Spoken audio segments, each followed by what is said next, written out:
अद्विका की नई परेशानी। वहां खड़े सभी लोगों ने रियांश के गुस्से और अद्विक के लिए डर की वजह से अपनी आंखें बंद कर ली थी। रियांश भी अपने गुस्से पर काबू खो चुका था। उसने अपनी पूरी ताकत से अद्विक पर मुक्का मारने के लिए उठाया, पर अद्विक को रियांश का हाथ छू भी पाता है उससे पहले ही अद्विक ने भी अपनी पूरी ताकत से रियांश के हाथ को पकड़ लिया था।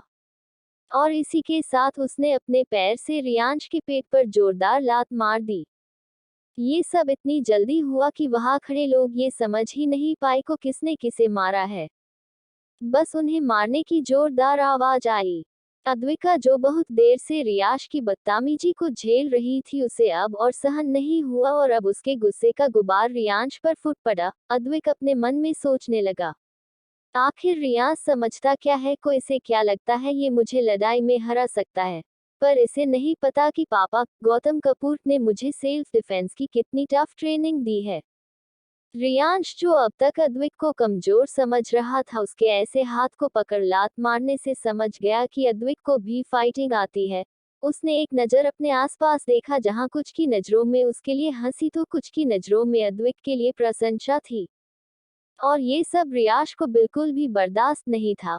उसने अब अपनी आंखों में अद्विक को एक चुनौती के रूप लिया और अब उसने पूरी ताकत से अद्विक से लड़ना शुरू कर दिया। देखते ही देखते दोनों बुरी तरह से लड़ने लगे थे। वही हर्ष और सक्षम का मुझ तो अभी तक खुला हुआ था, क्योंकि उन्हें बिल्कुल नहीं लगा था कि अद्विक रियांश से भी लड़ सकता था, क्योंकि रियांश और अयान दोनों ही बहुत अच्छे मार्शल आर्ट्स के स्टूडेंट थे। हर्ष ने अपने उसी मस्त मौला रूप से उस लड़ाई को एक मूवी सीन को देखकर अयान के शोल्डर से अपने शोल्डर को धकेलते हुए कहा, ओह अयान, अभी तक मुझे लग रहा था कि तू जानबूझकर अद्विक के मामले में पड़ना नहीं चाहता था, पर तू तो अपने पार्टनर को बहुत अच्छे से समझने लगा है। अयान हर्ष के कहे गए शब्द के पीछे का मतलब बहुत अच्छे से समझ रहा था। उसने गुस्से में हर्ष के पेट में मुक्का मारकर कहा, बकवास मत कर, और इस अद्विक से मैं पहले ही लड़ चुका हूं, तो मुझे पता था कि वो अकेले ही रियांश को संभाल लेगा। तभी अयान का ध्यान गया कि रियांश ने गुस्से में उसकी शर्ट को पकड़ लिया था। इस समय उसके होठों से हल्का खून निकल रहा था।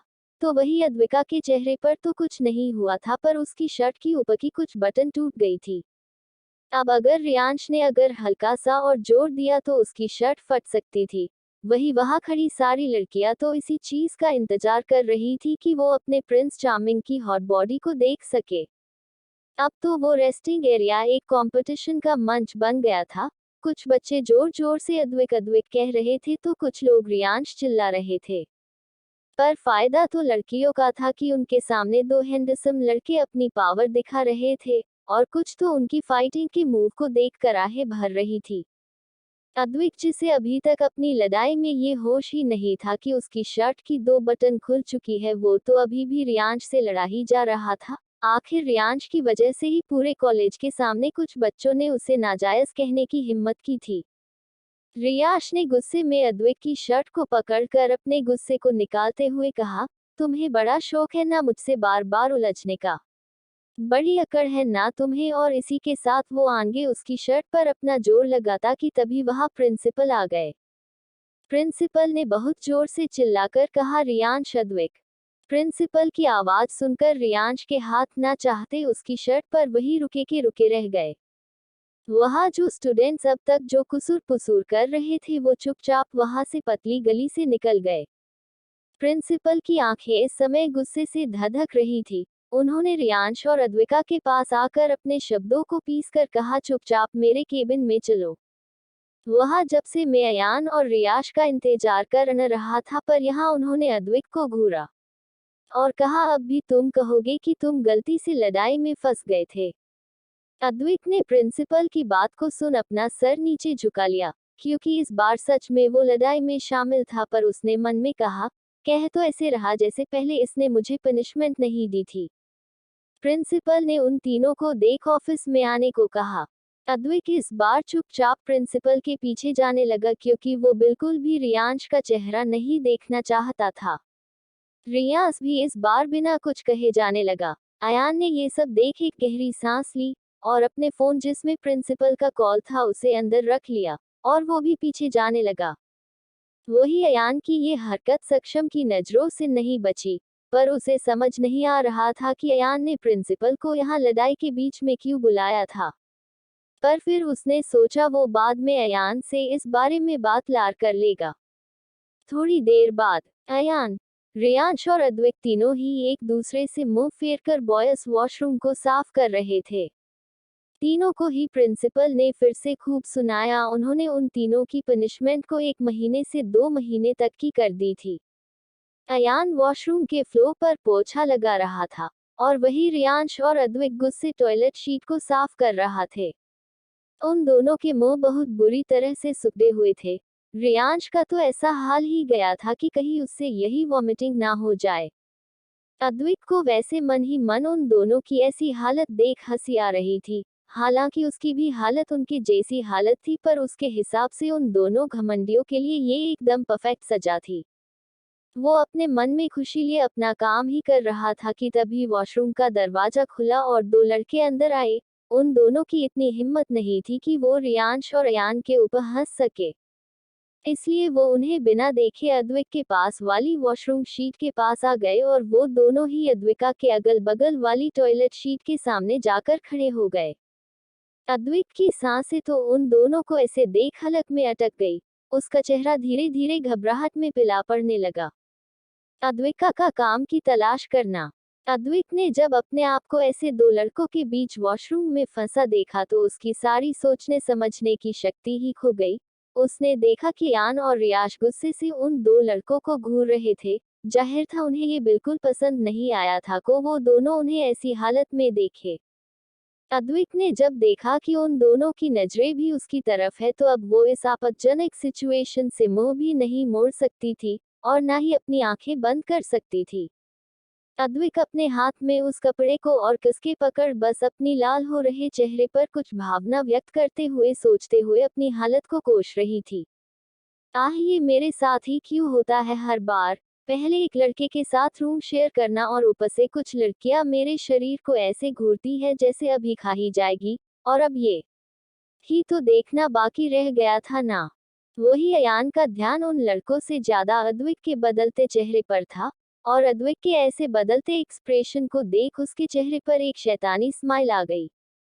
अद्वैत ने जल्दी से अपने दिमाग के सारे घोड़े दौड़ाए क्योंकि उसके हिसाब से अगर उसने उन लड़कों की इस हालत में देखा तो ये उनके साथ गलत था और अद्वैका को अपने भगवान से बेहद डर लगता था। पर वो चाहकर भी कुछ नहीं कर पाए और थोड़ी ही देर में वो दोनों लड़के वॉशरूम से वापस चले गए थे। वही इस समय अद्वैत मन ही मन भगवान से बार बार माफी मांगे ही जा रही थी। भगवान जी, सच्ची मैंने किसी का फायदा नहीं उठाया है, मैंने उन लड़कों की तरफ बिल्कुल भी नहीं देखा। आप बस मेरी डायरी से मेरे पुण्यों के पॉइंट्स को मत काटना, प्लीज प्लीज। ऐसे ही मुंह सुकुड़ते हुए और एक दूसरे को जानलेवा नजरों से घूरते हुए उन तीनों ने मिलकर वॉशरूम साफ किया। अद्विका ने जब अपना पोछा रखा और गहरी सांस छोड़ी जैसे उसने ना जाने कितनी बड़ी मुश्किल को हल किया हो। वो अब इस वॉशरूम से जाने ही वाली थी कि तभी अयान और रियाश ने एक साथ अपनी टी शर्ट उतार दी और उन्हें वहां रखे डस्टबिन में फेंक दिया, जैसे वो टी शर्ट पर ना जाने कितनी बड़ी बीमारी लगी हो। अद्वैत तो उनके इस सडन एक्शन से हैरान ही रह गई। उसने तुरंत चिल्लाते हुए कहा, ये तुम दोनों बेशर्म क्या कर रहे हो। पर उसे खामोशी के अलावा और कुछ भी नहीं मिला। रियांश को तो अद्वैत फूटी आंख पसंद नहीं था, तो उसका तो उसे जवाब देना बनता ही नहीं था, और वही अयान तो हमेशा की तरह अपने ही एटीट्यूड में था। तभी वॉशरूम का गेट खुला और हर्ष ने हंसते हुए आकर अद्वैत को जवाब दिया, अरे अद्वैत, तुम्हें लगता है वॉशरूम की सफाई करने के बाद ये अब उन्हीं कपड़ों को पहनते हुए रहेंगे। अद्वैत ने हर्ष को देखा जिसके हाथ में अयान के कपड़े थे और अयान उन कपड़ों को लापरवाही में पहन रहा था। तो वही रियांश उन दोनों को फुल इग्नोर किए हुए अपने फोन में कुछ कर रहा था। अद्वैत की हिम्मत नहीं हो रही थी कि वो उन्हें और देख सके। वो तो बस अपने मन में ही सोच रहा था, तो भगवान ही, अगर ऐसी ही प्रॉब्लम थी तो मैं कहीं और चली जाती, पर इस कॉलेज में कभी लड़का बनकर नहीं आती। वो ये सब सोच ही रही थी कि तभी हर्ष ने अद्वैत से मजाकिया लहजे में कहा, अद्वैत, तुम भी कहाँ ऐसे कपड़ों में रहोगे। तुम भी चेंज कर लो, मेरे पास कुछ एक्स्ट्रा कपड़े हैं। ये बात जितनी नॉर्मल हर्ष के लिए कहने वाली थी, उतनी ही बम फोड़ने वाली अद्वैत के कानों के लिए थी। अद्वैत तुरंत समझ गया कि अगर वो अब थोड़ी ही देर यहाँ और रहा तो आज उसकी इज्जत सबके सामने आ सकती है। उसने तुरंत बहाना बनाते हुए कहा, हर्ष पूछने के लिए थैंक्स यू, पर मुझे याद आया कि गर्गी को मुझसे कुछ काम था।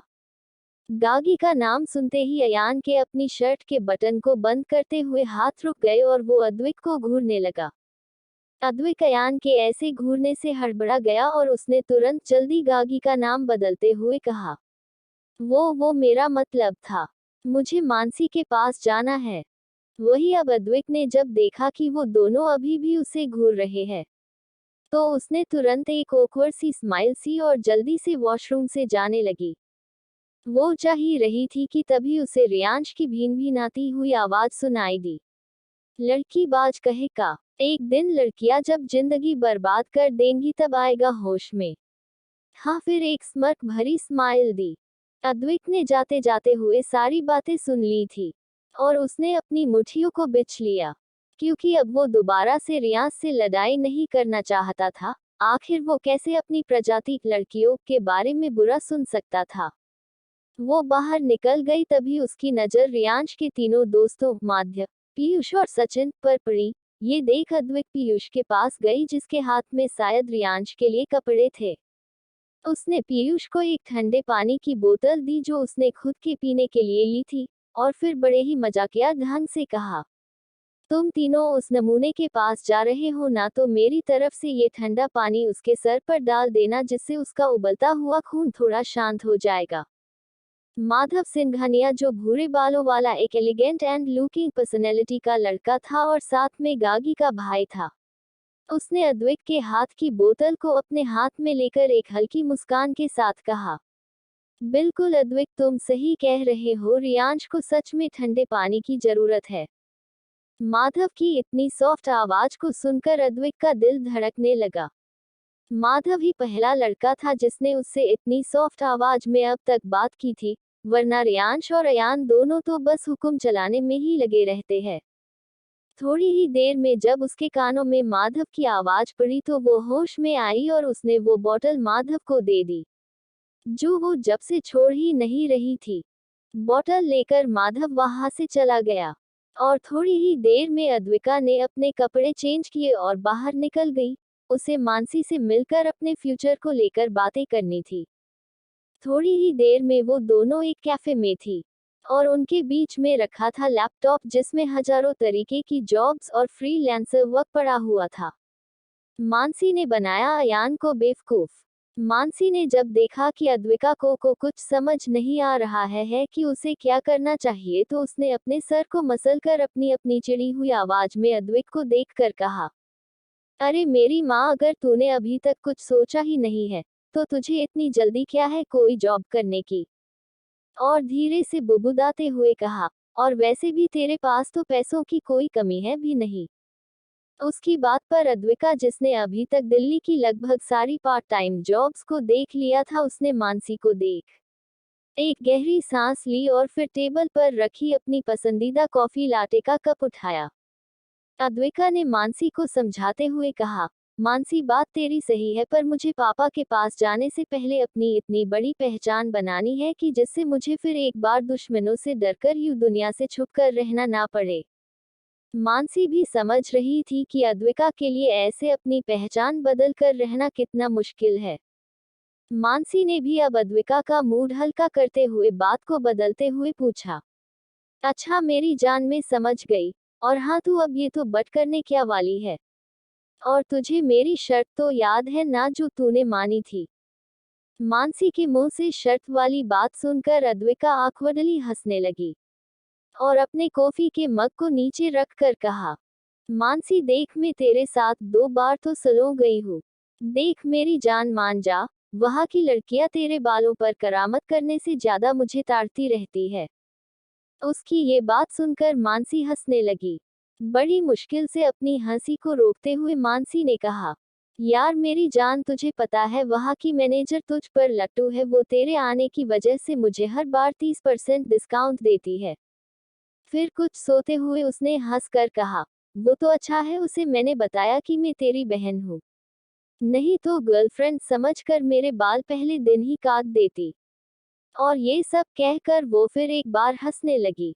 अद्विका उसकी बातों से बुरी तरह चिढ़ रही थी। उसने मानसी को चुप कराते हुए कहा, मानसी मैं तुझे दे दूंगी बाकी के रुपए पर मैं वहां नहीं जा रही। पर मानसी भी कहा अद्विका की सुनने वाली थी। उसने तुरंत अपने लैपटॉप को बंद किया और उसके हाथ को पकड़ वहां से ले जाने लगी। अद्विका मरती क्या न करती, वो भी फिर मानसी के साथ जाने लगी। मानसी और अद्विका थोड़ी ही देर में दिल्ली के सिटी सेंटर में पहुंचे। यहाँ बहुत सारी कंपनियों की बिल्डिंग्स और फेमस ब्रांड के हेडक्वार्टर्स थे।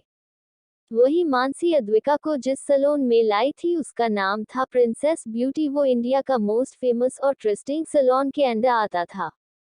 प्राइसलेस ब्यूटी हमेशा से अपने नेचुरल प्रोडक्ट के लिए जाना जाता था और इसकी इंडिया और साथ में फॉरेन में भी काफी ब्रांच थी।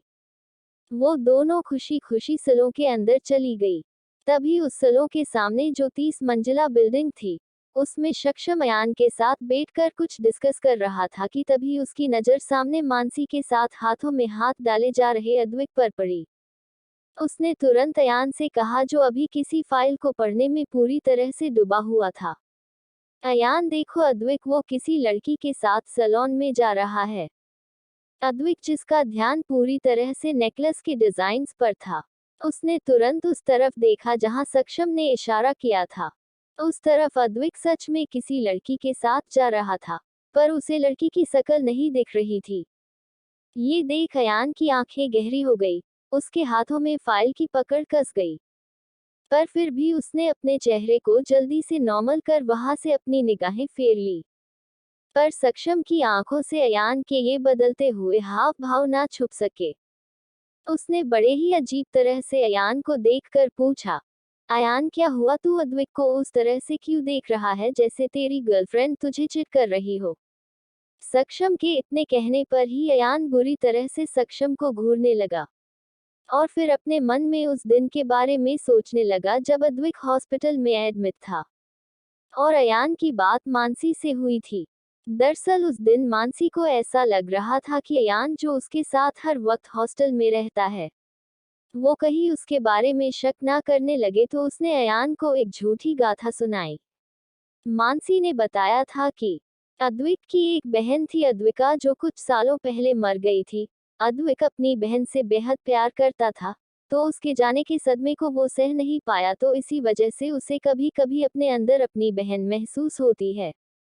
और मानसी ने अपने नकली आंसू बहाते हुए कहा, और तुम्हें पता है अयान, जब भी अद्विक किसी लड़की को परेशानी में देखता है तो उसे लगता है कि वो उसकी बहन है, इसलिए वो हर लड़की को लेकर ओवर पसेसिव हो जाता है।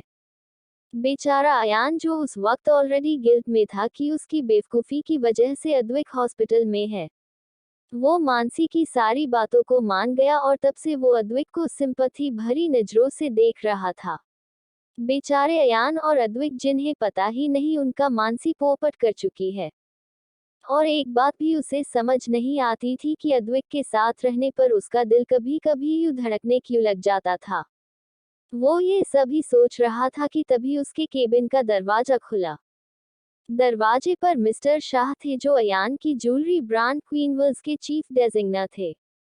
दरअसल ये अयान की क्वीनवर्ल्स का ऑफिस था और अयान और सक्षम अपने आने वाले कलेक्शन के बारे में डिस्कस कर रहे थे। सैलून के अंदर मानसी खुशी खुशी अंदर गई तो उनके सामने हमेशा से जो मुस्कुराते हुए उनका वेलकम करने वाली मैनेजर मायूस चेहरे के साथ उनका वेलकम कर रही थी। मानसी हमेशा से चमकती आंखों के साथ रहने वाली मैनेजर की यूं मुरझाई हुई शक्ल देखकर खुद को उसकी परेशानी पूछने से रोक नहीं पाई। अरे मिस जिंदल, आज आपका मूड ऐसा क्यों है।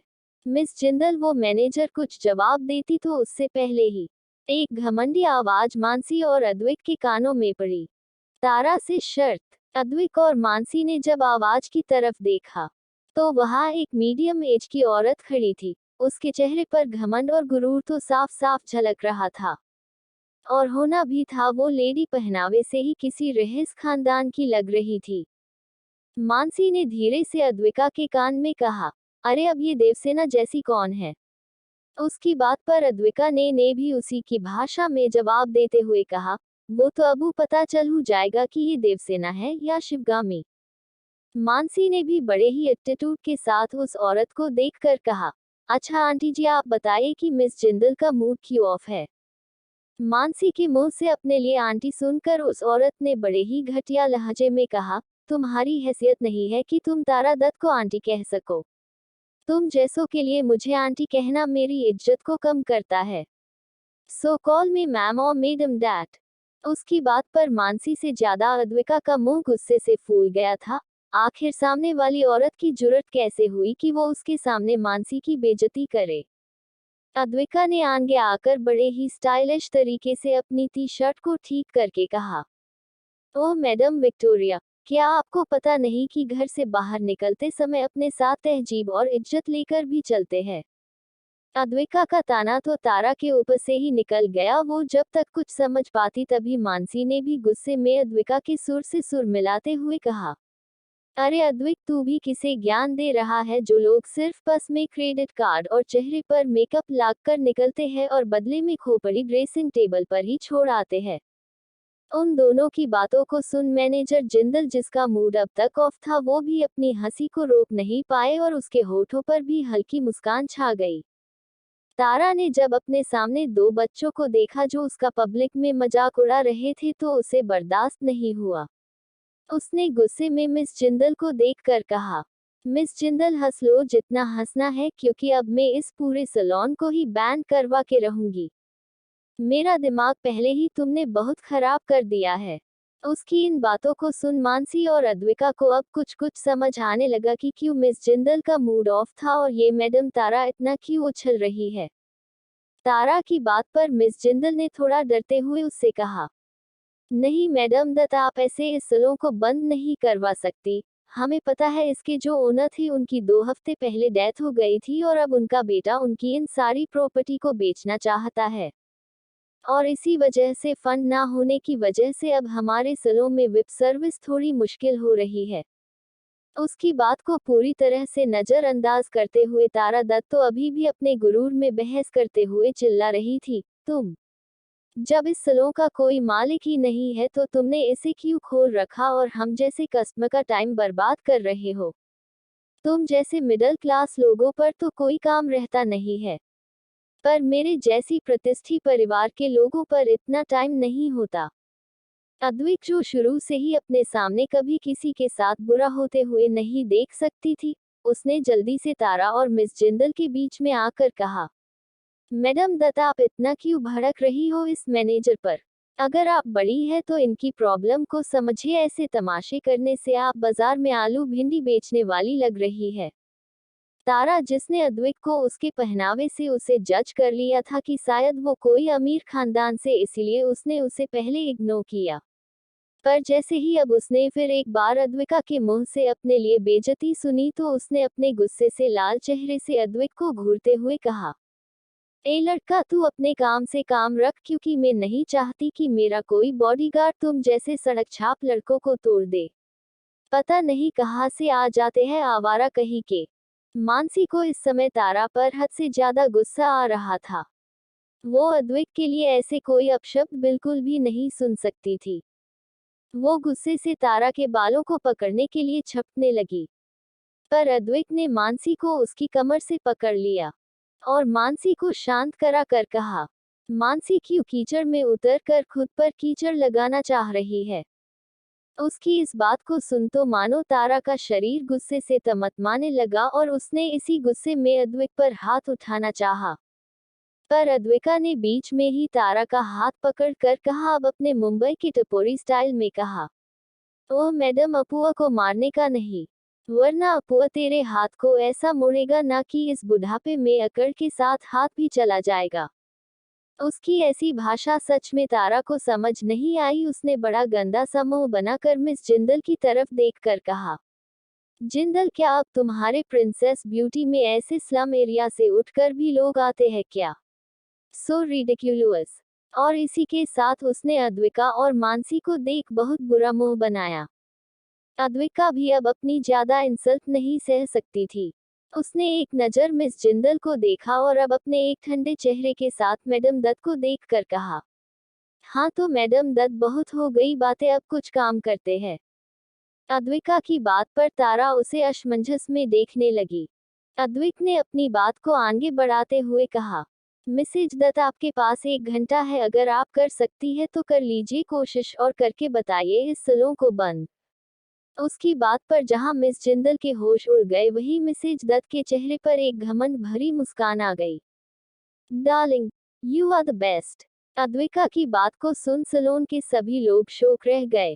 मानसी तुरंत अद्विका के पास आई और उसके कानों के पास आकर फुसफुसा कर कहा, अद्विक यार, माना कि ये घमंडी औरत है, पर तुम ऐसा मत कहो जिससे हमें बाद में परेशानी झेलनी पड़े। वही मिस जिंदल भी अद्विक की शर्त को सुन परेशान हो गई। आखिर ऐसे कैसे वो अद्विक को इस सलोन को एक शर्त का जरिया बना देने सकती थी। उसने भी अद्विक के इस डिसीजन को रोकने की कोशिश की, पर अद्विका भी कभी ऐसे ही कोई बात और शर्त नहीं रखती थी। उसकी आंखों में एक जाल साफ साफ चमक रहा था और मैडम तारा इस बात से अनजान कि वो अद्विका के झांसे में फंसती जा रही है। उन्होंने अपनी ही अकड़ में आकर कहा, ठीक है लड़के, मेरे लिए ये करना बहुत ही आम बात है। मैं 1 घंटे में ही इस सलों को बंद करवा दूंगी और फिर उसके बाद तुम्हें मेरे पैरों में गिरकर माफी मांगनी होगी। उस औरत की इतनी घमंड भरी बातों को सुन तो मानसी का मन तो ऐसा कर रहा था जैसे अभी के अभी वो इस औरत को उसकी साड़ी के पल्लू से पकड़ गोल गोल घुमाकर नर्क में भेज दे। अद्विक को अब तारा को देख तरस आ रहा था कि कोई अपने वजन से भी ज्यादा घमंड लेकर कैसे चल सकता था। पर अद्विका हमेशा से मुंह से लड़ाई करने से अच्छा उस इंसान की अकड़ को कम करना पहले ठीक समझती थी। उसने बड़े ही बेक तरीके से तारा का मजाक उड़ाते हुए कहा, तो ठीक है, अगर 1 घंटे में तुम ये नहीं कर पाई तो तुम्हें वही करना होगा जो मैं कहूंगा। बताओ, मंजूर है? तारा तो अद्विक को बिल्कुल चाय में पड़ी मक्खी की तरह समझ रही थी। उसने अपने फैसले पर एक बार भी सोचना ठीक नहीं समझा और अपने घमंड में चूर होकर उसने तुरंत अद्विका को हाँ कर दिया। जैसे ही उसने हाँ कही, अद्विका ने अपने फोन में चल रही इस पूरी घटना को रिकॉर्ड किया था उसे बंद कर लिया। तारा आगे और अपनी पावर का ढोंग करती उससे पहले ही अद्विका ने बड़े ही तेजी से कहा, 1 घंटे बाद मिलते हैं मैडम दत्त। और इसी के साथ वो मानसी का हाथ 3 पकड़कर वहां से ले गई। वहां मिस जिंदल के साथ साथ उस सैलून के सारे स्टाफ भी हैरान रह गए। उनकी आंखों के सामने 2 लोग उनके सैलून के ऊपर दाव लगाकर चले गए। धीरे धीरे ये घटना वहां के पूरे मार्केट में फैल गया। अब सब लोग जानना चाहते थे कि आखिर कौन जीतेगा, क्योंकि अगर मैडम दत्त ने अपनी शर्त को पूरा कर लिया तो कहीं ये प्रिंसेस ब्यूटी सैलून बंद ना हो जाए। मानसी और अद्विका एक कैफे में गए। मानसी ने अब तक पूरे रास्ते में अद्विक से सवाल पूछ कर उन्हें परेशान कर दिया था, पर अद्विक ने कोई जवाब नहीं दिया। वो चुपचाप जाकर लैपटॉप निकाल कर बैठ गई। मानसी ने अद्विक के हाथ को किसी गुम हुए बच्चे की तरह पकड़ कर कहा, अद्विक बताओ ना, तुमने क्या सोचा है? कहीं तुम गौतम अंकल को तो ये बताना नहीं चाहती कि हमें आज के लिए सारे पुलिस डिपार्टमेंट में मैडम दत्त की शिकायत को रुकवाना चाहिए? अद्विक ने जब मानसी के इतने अजीब और गरीब लॉजिक को सुना तो वो उसे बड़े ही अशमंशास चेहरे के साथ देखने लगी। पर मानसी ने भी एकदम क्यूट सा चेहरा बनाकर कहा, बेबी बताओ ना। उसकी ऐसी बचकानी हरकत को देख अद्विक ने बड़े ही आरामी से कहा, वो मैंने अभी तक कुछ सोचा ही नहीं, वो तो तब मुझे उस दत्त पर गुस्सा आ रहा था तो मैंने ऐसे ही कह दिया। मानसी के कानों में जैसे ही अद्विका के ये शब्द पड़े तो उसे लगा जैसे उसका खून सूख गया हो। उसने अटकते हुए कहा, इसका मतलब तुमने बिना कुछ सोचे समझे करोड़ों की कंपनी को दाव में लगा दिया। हाय राम अद्विका, तुमने ये क्या कर डाला? तुम्हें पता भी, जब उस सैलून वालों को तुम्हारी इस हरकत के बारे में पता चलेगा ना तो वो तुम्हारी जान के पीछे पड़ जाएंगे। ना तो वो तुम्हें चैन से जीने देंगे ना ही मरने देंगे। अद्विका, तूने इस शर्त की वजह से ना जाने कितने लोगों से उनकी जॉब को छीन लिया। कहीं वो लोग तुझे बददुआएं ना दे। अद्विका ने देखा कि अब मानसी की ड्रामा ओवर हो रहा है, तो वो उसे टोकने ही वाली थी कि तभी उसके लैपटॉप पर एक मैसेज आया। अद्विका ने वो मैसेज देखा और उसकी आंखें चमकने लगी। उसने तुरंत किसी को कॉल किया। दूसरी तरफ से जल्दी से कॉल उठा लिया गया था। मानसी तो हैरानी से अद्विका को ही देख रही थी। उसे बिल्कुल समझ नहीं आ रहा था कि अद्विका क्या करने की कोशिश कर रही है। तभी अद्विका ने फोन पर अपनी अद्विक की लड़कों वाली आवाज में कहा, हेलो अबीर। फोन की दूसरी तरफ से एक टीनेज आवाज आई, हेलो डार्क शाइन। और फिर थोड़े से अचंभे भरे लहजे में अबीर ने कहा, तुम्हें पता है मुझे पहले लगता था कि मैं किसी लड़की से बात कर रहा हूँ, और इसी वजह से आज तक मैंने तुम्हारे जेंडर के बारे में नहीं पूछा। उसकी बात को सुन अद्विक भी ऑकवर्डली हंसा और फिर उसने अबीर से कहा, अबीर तुम अब मुझे मेरे नाम से बुला सकते हो। मेरा नाम अद्विक कपूर है। उसकी बात को सुन अबीर ने बड़े ही एक्साइटमेंट के साथ कहा, फाइनली अद्विक तुमने हमारी 3 सालों की दोस्ती के बाद अपनी आइडेंटिटी रिवील की है। उसकी बात को सुन अद्विक हल्का सा मुस्कुराया और फिर उसने थोड़ा शोक भरी आवाज में कहा, अबीर मुझे पता चला कि तुम्हारे पापा 1 हफ्ते पहले चल बसे। मुझे सुनकर सच में बेहद बुरा लगा। उसकी बात को सुन अबीर ने बड़े ही कैजुअली वे में कहा, क्या अद्विक तू तो जानता ही था जब तक वो बुढ़ा जिंदा था तब तो मुझे कुछ करने नहीं देता था, और अब मरने के बाद भी वो मेरे नाम अपने वो प्रिंसेस ब्यूटी सैलून को छोड़ गया, जिसकी वजह से अब सारे रिश्तेदारों का निशाना मैं बन गया हूँ। बेवजह का सर दर्द छोड़ गया वो बुढ़ा। उसकी बात को सुन अद्विक हल्का सा मुस्कुराया क्योंकि वो अच्छे से जानता था कि अबीर अपने पापा से कितना प्यार करता था और उसके पापा भी उसे कितना प्यार करते थे। बस अबीर को कभी भी इन बिजनेस में शौक नहीं था। उसे तो शुरू से ही एक्टिंग करना अच्छा लगता था और उसका सपना भी एक्टिंग करने को लेकर था। अद्विक ने अब जल्दी से अपनी बात पर आते हुए कहा, अबीर जैसा कि तुम्हें तुम्हारे पापा के ब्यूटी सैलून में कोई इंटरेस्ट नहीं है तो क्यों ना वो तुम मुझे बेच दो, और उन पैसों से तुम अपने लिए अपना ही एंटरटेनमेंट हाउस खोल लेना, जिससे तुम अपना सपना भी पूरा कर लोगे, और वक्त रहते तुम सही दाम में अपनी कंपनी को उन लालची लोगों से भी बचा लो जो तुमसे ये कंपनी हड़पना चाहते हैं। अबीर भी अद्विक के इस सवाल से सोच में पड़ गया। आखिर वो भी तो यही चाहता था कि कोई ईमानदार इंसान उसे मिल जाए जिसे वो अपने पापा की कंपनी को बेच सके। अबीर को सोच में पड़ता देख उसने कहा, तुम मुझे ये बताओ कि तुम्हारी कंपनी की वैल्यू कितनी है। उसकी इस बात को सुन अबीर ने कहा, यार भाई तू सही कह रहा है। पापा जब तक थे तब प्रिंसेस ब्यूटी सैलून की मार्केट वैल्यू 100 करोड़ थी, पर पापा के मरने के बाद अचानक ही बहुत गिरावट आ गई और 100 करोड़ की कंपनी सीधे 80 करोड़ में पहुंच गई। उसकी बात पर अद्विक ने तुरंत कहा, मैं अभी और इसी वक्त तुम्हारे इस सैलून को खरीदना चाहता हूँ। मैं तुम्हें 80 करोड़ दूंगा अगर तुम अभी इस कंपनी को मुझे बेचते हो। उसकी बात को सुन अबीर जो अभी दूसरी तरफ पानी पी रहा था वो उसके गले में फंस गया और जोर जोर से खांसने लगा।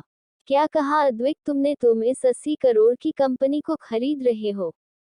उसकी बात पर अद्विक ने सीधे सपाट लहजे में कहा, मुझे तुरंत 15 मिनट में तुम्हारी कंपनी की पावर ऑफ अटॉर्नी मेरे नाम पर चाहिए और इसी के साथ कंपनी के 20% शेयर्स भी। और मैं तुम्हें 10 करोड़ भेज रहा हूँ। अगर तुम 15 मिनट में ये नहीं कर पाए तो भूल जाना कोई अद्विक तुम्हारी कंपनी को खरीदना भी चाहता था। और इसी के साथ उसने कॉल को कट कर दिया।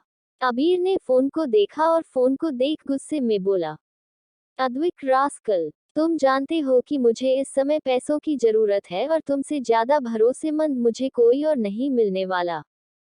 तो इसका मतलब ये तो नहीं कि तुम 15 मिनट में मुझ जैसी मासूम जान से मेहनत करवाओ। और इसी बड़बड़ाने के साथ उसने जल्दी से अपने लॉयर से पेपर बनवाने को कहा, क्योंकि ये सच था कि अगर अद्विक उसे पैसे भी नहीं देता तो भी अबीर बिना किसी झिझक के अद्विक को कंपनी के पेपर्स दे देता। आखिर उनकी दोस्ती विश्वास पर हो तो टिकी थी। वही कैफे में जब अद्विक ने अपना फोन काटा तो उसने देखा कि मानसी मुंह खोले उसे देख रही थी। उसके ऐसे रिएक्शन पर अद्विक हंसने लगी। उसके हंसने की वजह से मानसी अपने होश में आई और फिर उसे याद आया कि कैसे थोड़ी देर पहले अद्विक ने उससे झूठ बोला था, जबकि उसने सारी प्लानिंग पहले से ही कर ली थी। उसने अपने हैंडबैग से अद्विका को मारते हुए कहा, तुम झूठे इंसान, तुमने मुझे बेवकूफ बनाया और मेरा मजाक भी उड़ाया। अद्विक मानसी की इस हरकत को देख जोर जोर से हंस रहा था। उसे ऐसे बच्चों की तरह हरकत करने वाली मानसी बेहद पसंद थी। थोड़ी ही देर में मानसी की चिढ़ शांत हो गई और उसने कुछ सोचा। अद्विक, तुमने अभी अभी अबीर को 10 करोड़ भेजे, पर वो तो तुम्हारे डैड ने तुम्हें 5 साल के खर्च के लिए दिए थे ना। अगर तुमने वो सारे रुपए सिर्फ उस औरत को नीचा दिखाने के लिए लगा दिया तो तुम 5 साल तक क्या खाओगी? उसकी बात को सुन अद्विक ने धीरे से मुस्कुराते हुए कहा, किसने कहा कि मैंने 10 करोड़ उस दत्त के लिए लगाए हैं? उसकी बात को सुन अब मानसी भी क्यूरियस होकर अद्विक को देखने लगी। मानसी को देख अद्विक ने अपनी कॉफी का सिप लेते हुए बड़े ही आराम से कहा, ये सैलून होगा मेरा नया बिजनेस। हम आज ही सोच रहे थे ना मुझे अपने भविष्य के लिए क्या करना चाहिए। तो जब मुझे मिस जिंदल से पता चला कि इसका ओनर अब मर गया है तो तभी मेरे दिमाग में ये सारा प्लान आया। मानसी ने एक्साइटमेंट में अपनी खुशी को बयां करते हुए ही उसी टेबल पर नीचे झुककर अद्विका के गालों को किस कर लिया और चाहते हुए थोड़ी तेज आवाज में कहा, darling you are the best. Advika भी मानसी के इस बर्ताव से हैरान रह गई। वही वो दोनों इस बात से अनजान थे कि उन्हें दो आदमी अपनी ठंडी आंखों से घूर रहे थे। बाहर और कोई नहीं बल्कि अयान और सक्षम खड़े हुए थे। अयान ने जब अद्विक के उस शांत मगर खूबसूरत चेहरे को देखा तो उसके मन में कुछ हलचल सी उठने लगी। उसकी ठंडी आंखें अद्विक के उसी गाल पर ठहर गई थी जहां मानसी ने उसे किस किया था। उसके अंदर एक गुस्से की लहर दौड़ पड़ी थी। उसका एक हाथ जो पेंट की जेब में था अब गुस्से में मुट्ठी में बदल गया था। अयान ने मन ही मन कहा, क्या इस लड़के को ये भी नहीं पता कि ऐसे अगर कोई लड़की पब्लिकली किस करती है तो उसका कैरेक्टर खराब होता है। फिर उसने एक दृढ़ निश्चय से कहा, अद्विक मेरा रूम पार्टनर है तो मेरी जिम्मेदारी बनती है कि मैं अपने रूम पार्टनर को ऐसे किसी गलत लड़की के प्यार में नहीं पड़ने दूंगा। गलत लड़की तो क्या, मैं अद्विक को बताऊंगा कि लड़कियां अच्छी नहीं होती है और उनसे दूर ही रखूंगा, वो भी हमेशा। अपनी जलन भरी उलझन से अनजान अयान दे रहा है अपने ही भावनाओं को एक अलग नाम।